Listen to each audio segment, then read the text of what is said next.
Well, happy Sunday to you. It is still kind of snowy outside, not a whole lot. We only got about 2 inches of snow here in North Carolina, well, in the little town that I'm in.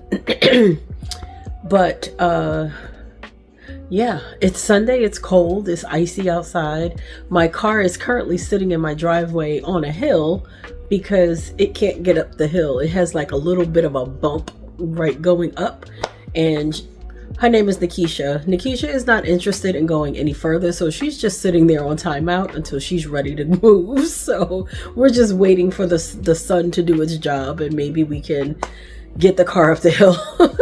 But anyway, I am here just for my Arctic Light sweater. She is officially done, and I have some concerns. Nothing necessarily with the pattern, but you know, not everything turns out perfectly. So let's talk about it a little bit.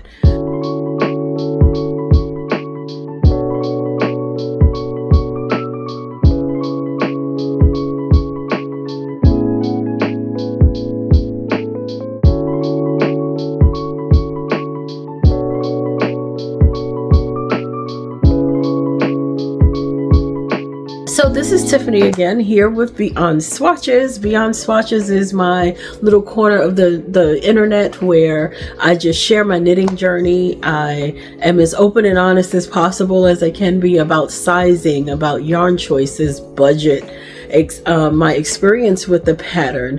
And it's not always anything necessarily against the designer, for or against a designer. Sometimes it's just my experience and what I took from it.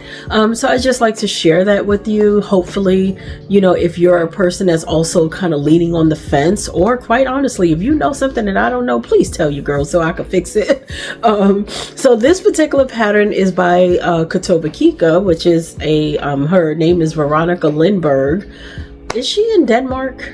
I keep wanting to say she's in Denmark, but she could be in Finland. Sweden? No, I don't think she's Swedish. I don't really know where she's from exactly, but she ain't in America. She's somewhere on the other side. It's a pretty popular pattern. It's called the Arctic Light sweater. I'll put up the picture of the pattern page. And yeah, it's an all over cabled textured knit, I think is what we call it in this knitting world. It's all texture all the time. There's cables going up and down the arm. There's cables down the raglan right there. Front and back is pretty much the same. Not pretty much, it is the same. There are no short rows in here, so it sits a little weird on the neck. The collar is supposed to be folded in, but I'm not a folded collar person. I never really liked the bulkiness of the way that looks, but yeah, I don't know. And I like the idea of a like a mock turtleneck, or even a full turtleneck if I wanted to make it longer. But in either case, this is what we're working with. I'm so excited that I'm done finally, honestly, because it has literally, I casted this on January 2nd of 2024. And I worked on it very diligently, like through the fall, well, through the beginning winter and like spring. And then spring came in and you want to make all the spring things. So I did a couple of tank tops, and, you know, then we went on vacation. I worked on a wrap and da da da da. And then fast forward through the summer, I finally picked it back up. I got through one sleeve. I got through half of the other sleeve, and I only had like a few more decreases to do. And so I just went ahead and finished the decreases in December after I finished my epic dress, which I'm so excited about.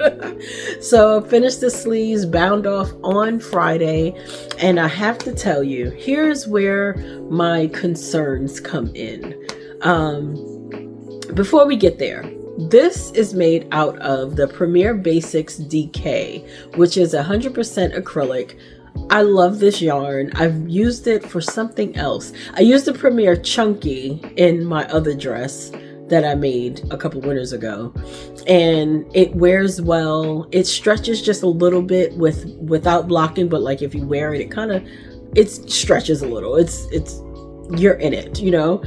But this time when I finished making it, it fit really well. The sleeves were like up a little bit. It was a little bit cinched. It wasn't as long as I would have liked it. Like it was like a hair, like literally that much shorter than what I would have liked. So I normally knit things to kind of cover my lower belly hang area, and this was like right at the tip of where the hang starts, and I was like, yeah, it's all right, it's not the end of the world. I know when I wear it, it'll drop a little bit. So I had the bright idea, which I believe for most acrylics is what we usually do, to steam block it. And I don't know if I just got too excited with the steaming and watching these stitches kind of melt open, but my goodness, if it did not grow. It grew about 1.5 inches in length, which is great, but I also steamed the double moss stitch on the sides, and that just opened it up. And what that essentially did was give me a lot of like drape in the fabric, which is great, but it now has like, it's not giving me the suck back. I know that's not a word, but you know what I mean. Like when I finished it, and I think I have some videos or pictures or something. When I finished it, if you notice, it kind of sits on me and it's kind of hugged in and it's doing its thing. And then when you see the next little clip, it is very it's so pretty though, but it's drapey and it's a little flowy and it's a little too lifeless, if that makes sense. Not necessarily in a bad way, but I opened up the stitches so much that it has no I was gonna say suck-upableness, but that's not really, you know what I mean. Like there's no tightness to the stitches. There you go. Like there's nothing tight about these stitches anymore, and I don't know if I love it or hate it. I really honestly don't know. I just yeah, like it's good and it's doing its thing, right? But then I have all of this extra now, and I didn't have that right after making it. I only got that after steam blocking it. So I don't know. I love this pattern and what it challenged me to do. All over cables is no joke. If you want to branch off into cables, maybe start with like a headband with a little cable thing or a hat or something, but please learn how to cable without a cable needle. It is so much easier and less fiddly. It's still a fiddly process, don't get me wrong, but it's just something about being able to switch those stitches around without having to find the cable hook thing or a spare needle or whatever the case might be. Learn how to cable without a cable needle. I promise you, it will just, first of all, you're gonna feel like a baddie. You are, because it's just one of those things. But anyway, yeah, so I don't know. I love the work that I did. Like literally every single solitary stitch was mine. I made this with my own 2 hands. I made this, and it fits, and it fits good. It doesn't fit perfectly. And so I'm hoping that if I wash and dry it, and you know, wash it again and dry it, that it will back in a little bit. just a little bit. I really wish that I could just keep the length. And maybe if I blocked it again, steam blocked it, maybe I'll just focus on like loosening up some of the bottom portion and not necessarily the whole thing. So the pattern itself was designed, I believe it said, with 6 inches of positive ease. The size that I made is the extra large. And I gotta tell you, in the stores, like regular clothes shopping, I'm usually about a 2X, sometimes a 3, depending on if there's buttons or not and if it stretches, right? So my full bust is like a 48.5 inches, and that size that I chose was a 46-inch bust. And factoring in what she was saying for ease, I've settled on the 46 because of what was supposed to be the finish measurement of about 6 inches of positive ease. I'm still kind of iffy on understanding what certain designers mean when they say these words, so I just kind of went on Ravelry and just use like a lot of reference from what other people have said, you know, and how it looked on them, and what did they say their bust size was, and how big did it look. So I chose the right size, I believe. I would also say, if I was going to steam block another acrylic garment, I might even go down a size, just because of how much it grew after the fact. So these are things I guess you learn as you go, you know.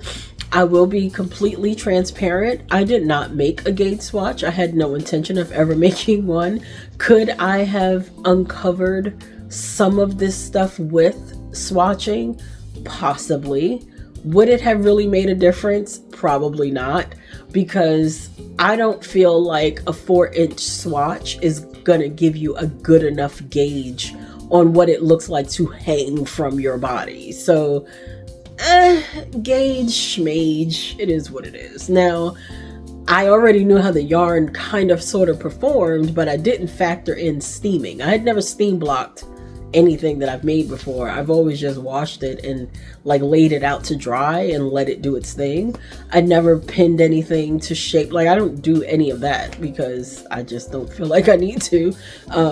And everything, for the most part, it fits, but I guess that washing and drying process really just kind of eases the stitches, and I should have just left it like that. But I was trying to be fancy, you know, trying to be fancy with my new fancy sweater, and now I got a sweater that's too big, but I still love it. I don't know, like, I still love it, and nobody could take away my joy.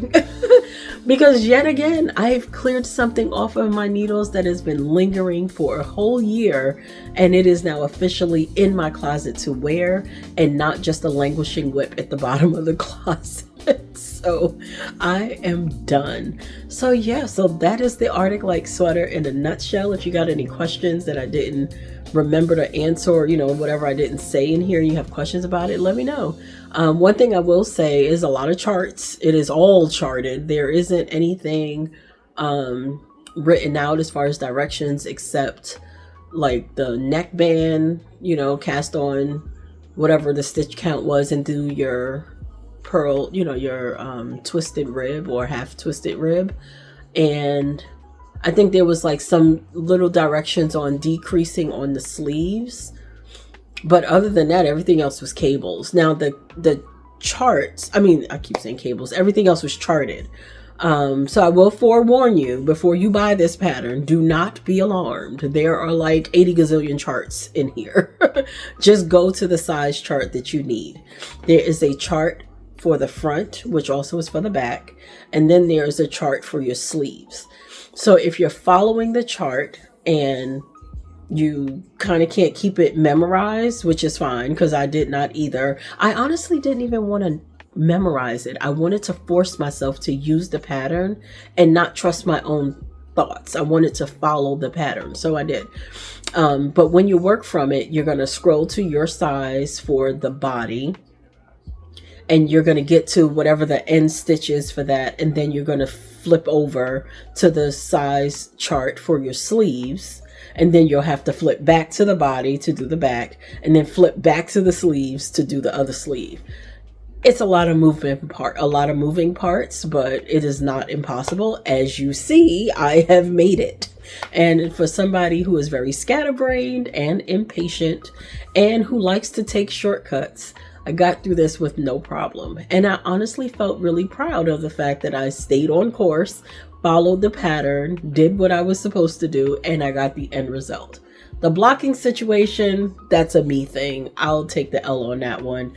But quite honestly, it's not that bad. It's just a little loose fitting, and I don't think I'm really used to that, but it is what it is. So anyway, that is the Arctic Like sweater in a nutshell. Like I said, if you got questions about something that I didn't mention, let me know and I will do my best to answer them. I will put a link to the pattern in the pinned comment down there, so that way if you just want to click on it and kind of read through it and look through the project pages, you can. I think that's pretty inspiring to see what other people are doing and how it came out, and to see different body types and stuff like that.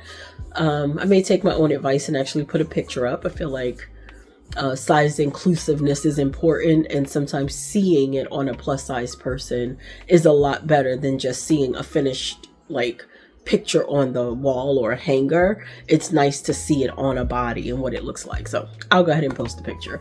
But yeah, so that is that for this project. I will be recording another video probably tomorrow. Today's Sunday. I probably will record it tomorrow. We got snow stuff dealing with. I had to get my daughter from work. My car is stuck on a hill. My husband's truck is not here. Yeah, we got some stuff to figure out, and I don't think I can sit down to record right this second. But if I do record today, it'll be a lot later in the evening, and it probably won't post until tomorrow. So as far as like dinner plans and things, I don't think I have any. We're eating leftovers. We're cleaning out the cabinet. We're doing a lot of breakfasts for lunch and dinner. I got some sandwich meat in there that kind of needs to go.